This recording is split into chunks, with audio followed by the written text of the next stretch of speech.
আবারও বাদ পড়তে যাচ্ছেন নাইম শেখ। ব্যাটিং ব্যর্থতার জেরে কপাল পুড়তে পারে আলোচিত ওপেনারের। একাদশকে আরও শক্তিশালী করতে ফিরতে পারেন দলের সিক্স হিটিং মেশিন।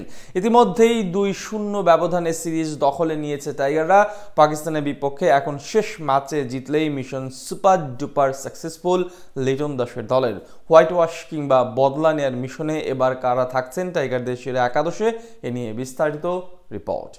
পাকিস্তানের বিপক্ষে প্রথমবারের মতো টি-20 সিরিজ জিতেছে টিম টাইগার্স। সিরিজের শেষ ম্যাচে সালমান আখার দলকে হারাতে পারলেই হোয়াইট ওয়াশের মিশনে সফল হবে লিটন দাসের দল। এর আগে পাকিস্তানের মাটিতে হোয়াইট ওয়াশ হয়েছিল টাইগাররা, তাই বদলা পূরণে এবার বড় সুযোগ তাদের সামনে। সেই লক্ষ্যে আরো একবার শক্তিশালী একাদশ নিয়েই মাঠে নামবে ফিল সিমন্সের শিষ্যরা। ফলে কারা থাকবেন একাদশে, কাদের নিয়ে গঠন করা হবে হোয়াইট ওয়াশের সেরা একাদশ, এ নিয়ে চারদিকে চলছে জল্পনা কল্পনা। চলুন তবে দেখে আসা যাক কেমন একাদশ নিয়ে কাল মাঠে নামতে পারে বাংলাদেশ।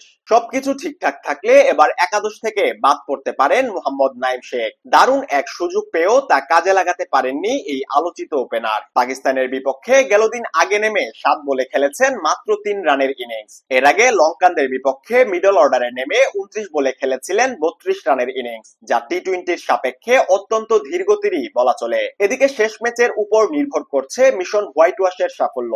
তাই দলের ওপেনিংকে আরো শক্তিশালী করতে নাইম শেখের পরিবর্তে একাদশে ফিরতে পারেন তানজিদ তামিম। যুব বিশ্বকাপ জয়ী এই ওপেনারকে দলের সিক্স হিটিং মেশিন বললেও ভুল হবে না। বিশ্বের তাবর তাবর ব্যাটারদের পিছু ফেলে ছক্কার রেকর্ড গড়ে চলেছেন এই বাঁহাতি। তার উপস্থিতিতে নিশ্চিতভাবেই দলের সামর্থ্য এবং শক্তি দুটোই বাড়বে।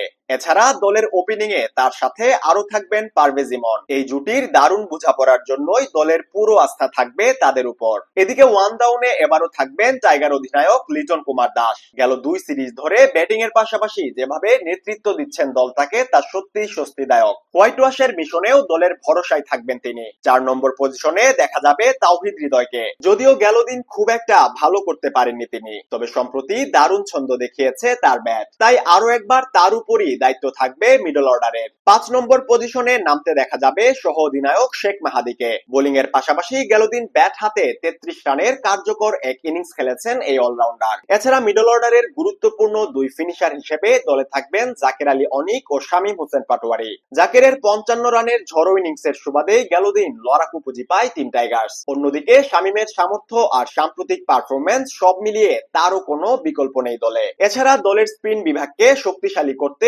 একাদশে থাকবেন রিশাদ হোসেন। গেল দিন কিছুটা মার খেলেও ফাহিম আশরাফের গুরুত্বপূর্ণ উইকেট নিয়ে দলের জয়ে বড় ভূমিকা রেখেছে টাইগার লেগি। এদিকে দলের পেস বিভাগও আছে অবিশ্বাস্য ফর্মে। তাসকিনের মতো দেশ সেরা পেসারকে বিশ্রাম দিয়েও সাফল্যের ভাতা নেই টাইগারদের। সেখান থেকে এবারও সাকিব শরীফুল আর মুস্তাফিজেই আস্থা রাখতে পারে টিম টাইগার্স। অর্থাৎ নাইম শেখ বাদে একাদশে খুব একটা পরিবর্তন আসার সম্ভাবনা নেই।